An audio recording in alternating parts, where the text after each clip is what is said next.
Hello friends, good morning. অনেক দিন পর আমি আবার আজ একটা নতুন ব্লগ নিয়ে আসলাম। এটা হলো আমাদের একটা নতুন ব্লগ, যে ব্লগে আমি দেখাবো যে আমরা একটা রেন্টে নিয়েছিলাম ঘর। সেই ঘরটা আজকে নতুন ছিল, তাই ঘর সঞ্চার ছিল, আর আমাদের নেমন্তন্ন ছিল এই বাড়িতে। আর আমি সকাল সকাল ঠাকুর পুজো দিয়ে গোপালকে নিয়ে এসে পড়লাম। যেহেতু প্রথম দিন যাব, তাই গোপালকে না নিয়ে গেলে কেমন লাগে। আর বাচ্চারা আসতে পারেনি, কারণ বাচ্চারা গেছে স্কুলে। স্কুল থেকে ওরা রিটার্ন করবার সময় আমাদের সাথে এখানে এসে পুজোতে প্রসাদ টসাদ নিয়ে পুজো দেখে তারপর ওরা যাবে। তাই আমি গোপালকে নিয়ে এসে পড়লাম।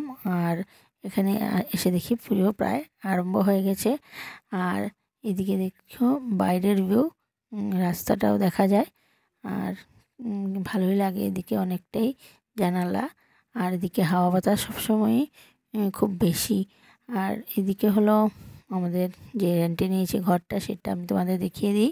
এটা হলো কিচেন, আর কিচেনের সামনে একটা জানালা আছে, একটা বেসিন তো থাকবেই নিশ্চয়ই। আর এটা হলো সেই ঘর ফ্ল্যাটের করিডোরটা। এখানে সেম সেম দুটো ফ্ল্যাট আছে, তাই আমি তোমাদেরকে দেখাচ্ছি যেটা আমরা নিয়েছি। এই পাশাপাশি দুটোই ফ্ল্যাট। যেটা পাশের ফ্ল্যাটটা সেটাতে পুজো হচ্ছিল, আর আমাদের ফ্ল্যাটটাতে প্রসাদ খাওয়ানোর ব্যবস্থা হয়েছিল। এখানে একটা বেসিন আছে, এখানে আরেকটা বেসিন আছে ঠাকুর ঘরের।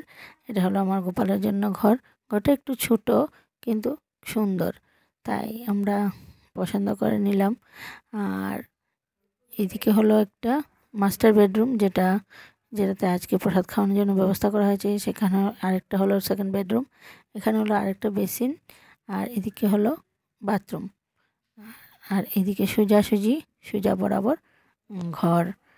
আর এদিকে আমার হাজব্যান্ড আমাকে রেখে অফিসে চলে গেল। বলছিল তুমি একটু সময় থাকো, তারপর বাচ্চাদের যখন ছুটি হয়ে যাবে ওদেরকে নিয়ে ও এসে পড়বে এখানে। তারপর আমরা প্রসাদ টসাদ খেয়ে বাড়ি চলে যাব।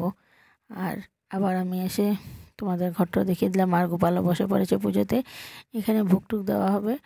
তারপর আমি আর গোপাল এখানে বসে রইলাম, আর ওরা আসবে, তারপর প্রসাদ খেয়ে আমরা চলে যাব। আর এখানে পুজো হচ্ছিল, মন্ত্র পাঠ হচ্ছিল, ভালোই লাগছিল নতুন বাড়িতে। আর তোমরা নেক্সট টাইম আমার সাথে থাকো, নতুন নতুন ব্লগ আবার আসবে। Tata, bye bye.